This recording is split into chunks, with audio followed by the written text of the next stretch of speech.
আজও উত্তপ্ত বিধানসভা, শাসক বিরোধী হট্টগোলে আজও কিন্তু উত্তপ্ত বিধানসভার কক্ষ, যেখানে একাধিক দাবি করেছে বিরোধীরা এবং সেই দাবির পাল্টা মন্তব্য করেছেন শাসক দলের পক্ষ থেকে। আপনাদের জানাবো, বিধানসভা কক্ষে শাসক বিরোধীদের হট্টগোল, অগ্নিমিত্রা মন্তব্য ঘিরে উত্তাল বিধানসভা। ওয়েলেনে স্লোগান, বিক্ষোভ তৃণমূলের, পাল্টা বিজেপি বিধায়কদের স্লোগান, শুভেন্দুর সঙ্গে বাগ বিতণ্ডায় তৃণমূল বিধায়করা। ক্রিমিনাল সংখ্যালঘুদের রক্ষা করাই তৃণমূলের কাজ, সংখ্যালঘু খাতে বিপুল পরিমাণ অর্থ বরাদ্দ। চিকিৎসক, আইএএস, আইপিএস কেন তৈরি হয় না, প্রশ্ন বিজেপি বিধায়ক অগ্নিমিত্রা পলের। অগ্নিমিত্রার মন্তব্যে প্রতিবাদ করেছেন ফিরহাদ হাকিম। সব সংখ্যালঘু ক্রিমিনাল নয়, পাল্টা ফিরহাদ হাকিম। কেউ আঘাত পান এমন শব্দ ব্যবহার নয়, শব্দ উইথড্র করুন, অগ্নিমিত্রাকে বললেন অধ্যক্ষ।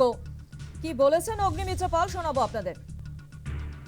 সংখ্যালঘু এবং মাদ্রাসার দপ্তরে আপনারা প্রচুর টাকা, প্রায় 5,000-এর ওপর লক্ষ কোটি টাকার আপনারা বরাদ্দ দিয়েছেন। কিন্তু আপনি বলুন, এই সরকারে তৃণমূল সরকার আজকে মাদ্রাসা থেকে এই যে বরাদ্দ দেওয়া হচ্ছে, এটা কি শিক্ষার জন্য দেওয়া হচ্ছে, নাকি অনুপ্রবেশকারীদের একটা আড়াল করে মদত করার বন্দোবস্ত করা হচ্ছে?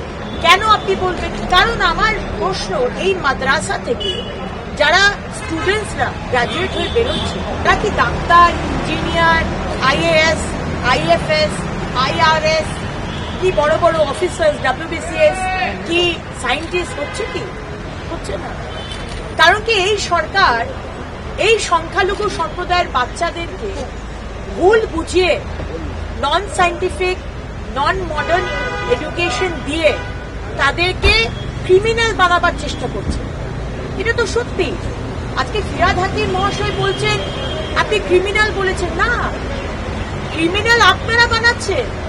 আপনার সরকার মমতা ব্যানার্জি, আপনারা ভোট ব্যাংকের জন্য, নিজস্ব পলিটিক্যাল এজেন্ডার জন্য আপনারা সংখ্যালঘু ভাই বোনকে মডার্ন এডুকেশন দিচ্ছেন না, তাদেরকে ইঞ্জিনিয়ার, ডাক্তার, আইএএস, আইএফএস বানাচ্ছেন না, তাদের হাতে বন্দুক দিচ্ছেন, বারুদ দিচ্ছেন, পিস্তল দিচ্ছেন, তাদেরকে ক্রিমিনাল